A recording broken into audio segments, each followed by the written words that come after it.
सभी को नमस्कार। आज भी हमारी क्लास एसटीपी सेकेंड ईयर में एनिमल न्यूट्रिशन की है और इस क्लास के अंतर्गत अपन पढ़ेंगे चारागाह का प्रबंधन।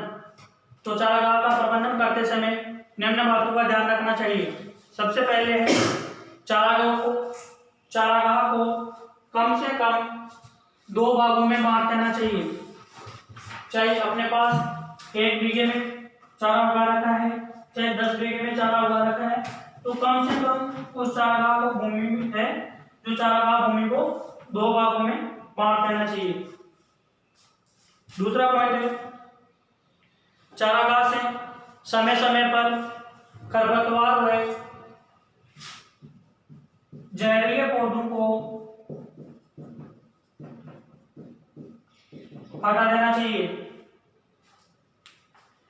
चारागाह से समय समय पर खरपतवार हुए जहरीले पौधों को हटा देना चाहिए। नेक्स्ट है चारागाह भूमि पर गर्मी के मौसम में पशुओं के बैठने के लिए छायादार वृक्ष का होना भी आवश्यक है।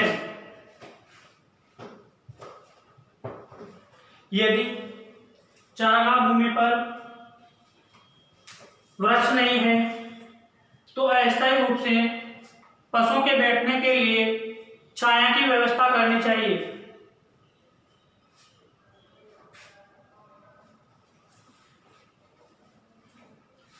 उसके बाद में जैसे ही अपनी चारागाह भूमि है उसकी कोई घास है जो नष्ट होने वाली है या खत्म होने वाली है, तो उस भूमि पर जो भी घास बची हुई होती है उस घास को जला देना चाहिए। जलाने से क्या होगा कि जो भी हानिकारक कीड़े होते हैं, कीट होते हैं, उनके लार्वा वगैरह होते हैं, वो जैसे ही अपन चारागाह भूमि पर आग लगाएंगे तो वो जलकर नष्ट हो जाएंगे। पुरानी घास भी जल जाएगी और उसके स्थान पर नई घास उग जाएगी। नेक्स्ट है चारागाह मिट्टी की समय समय पर जांच करवाते रहे।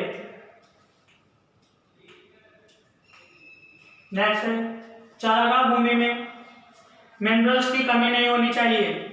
अगर मिनरल्स की कमी है तो उसमें कृत्रिम रूप से अपन उर्वरक वगैरह डालनी चाहिए ताकि मिट्टी की उर्वरक क्षमता और उसमें पाए जाने वाले मिनरल्स है उनकी उपलब्धता बनी रहे। नेक्स्ट है चारागाह भूमि पर उगी हुई घास को समय समय पर पानी दे। नेक्स्ट है वर्ष में एक बार चारागाह की घास को पूर्ण रूप से काट दे।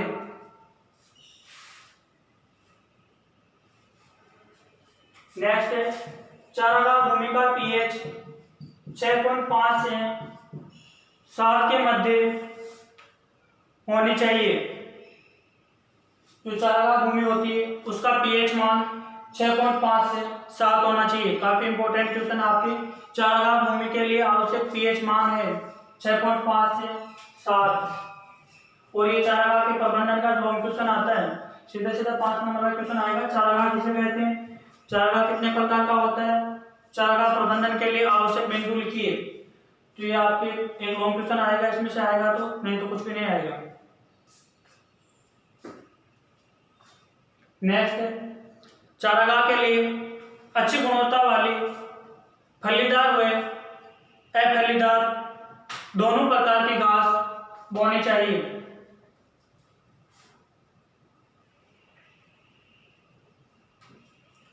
नेक्स्ट है यदि चारागाह पर घास कम उग रही है, जब सर्दी का मौसम होता है तो सर्दी के मौसम में चारागाह भूमि पर घास है जिसकी ग्रोथ कम होती है, तो उस दौरान पशु नहीं चराए। यह आपके चारागाह का प्रबंधन हो गया। अब अपन पढ़ेंगे कि चारागाह भूमि पर पशुओं को चराने की पद्धति। और चारागाह भूमि पर पशुओं को चराने की 2 पद्धति है। एक आपके रोटेशनल ग्रेजिंग और दूसरा है कोहेनिंग मेथड।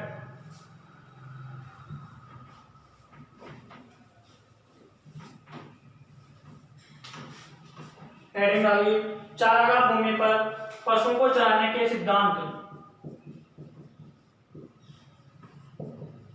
चारागाह भूमि पर पशुओं को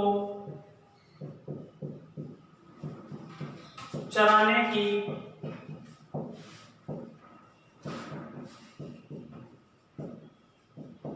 विधियां या सिद्धांत। पहला है आपके चक्रानुक्रम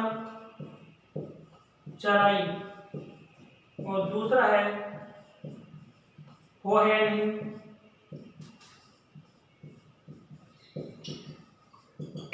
विधि।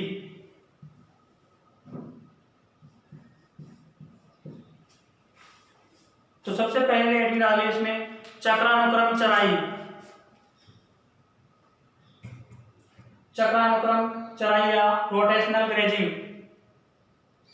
इस विधि में चारागाह को 4-5 छोटे छोटे भागों में विभाजित कर देते हैं। चक्रानुक्रम चराई में क्या करते हैं, चारागाह भूमि को 4-5 छोटे छोटे भागों में विभाजित कर देते हैं और सबसे पहले एक भाग में 6-7 दिन तक पशुओं को चराते हैं। फिर दूसरे भाग में और इसी प्रकार तीसरे, चौथे, पांचवें जितने भी अपने भाग बना रखे हैं उसमें नियमित रूप से पशुओं को चराते हैं। ऐसा नहीं है कि पूरे चारागाह पर एक साथ ही पशु को चरने के लिए छोड़ दिया, ऐसा नहीं करना है। अगर ऐसा करेंगे तो पशु चरेगा कम और चारागाह को नुकसान ज्यादा पहुंचाएगा और जो वहां की घास है उसको नष्ट कर देगा। तो जो भी चारागाह भूमि है उस चारागाह भूमि को जितनी बड़ी है या जितनी छोटी है उसके हिसाब से उसके टुकड़े कर लेते हैं और एक टुकड़े में 6-7 दिन तक पशु को चराना है। उसके पश्चात 6-7 दिन बाद में दूसरे भाग में चराना है, फिर तीसरे भाग में, चौथे भाग में, ऐसे चराना है। जब एक बार सभी टुकड़ों में पशु को चरा लेते हैं उसके पश्चात उन्हें 1 नंबर टुकड़े में पशु को चराया जाता है। तो ये आपको पशु चराने का चक्रानुक्रम चराई हो गई।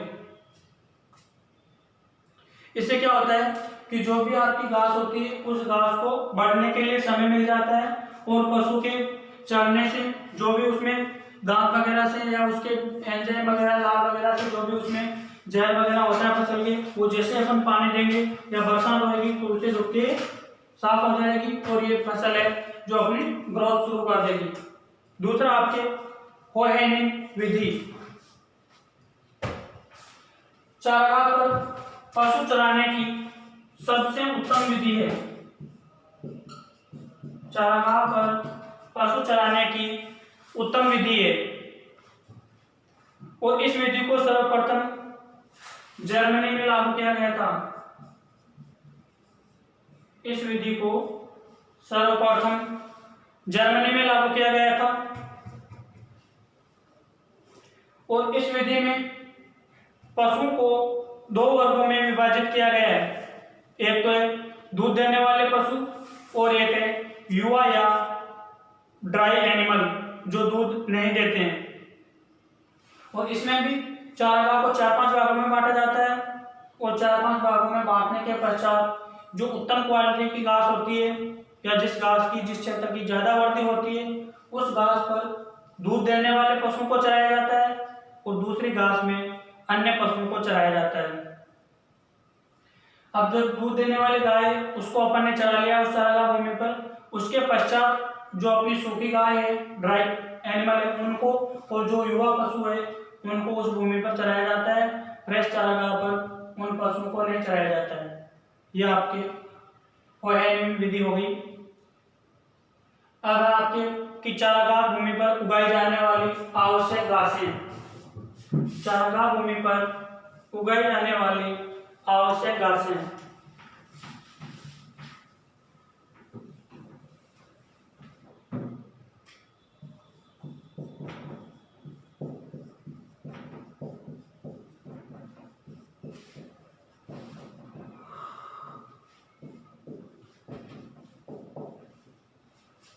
ये भी 2 प्रकार की होती है, एक होती है फलीदार और एक होती है आपकी अफलीदार।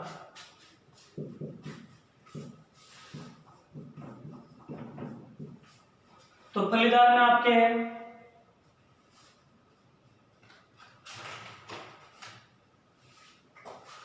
लूसन,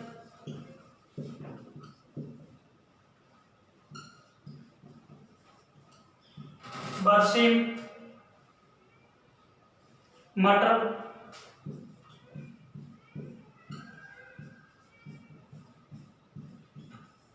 क्लस्टर बीन, ये सब आपके फलीदार घासें हैं।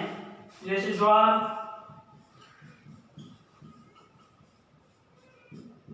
बाजरा, मक्का,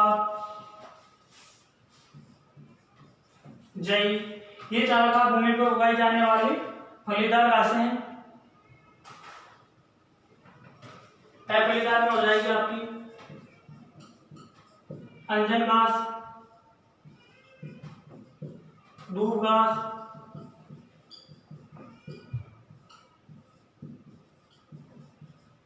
रे घास,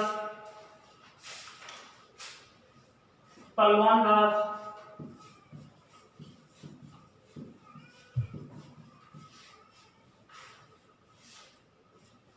स्टार घास,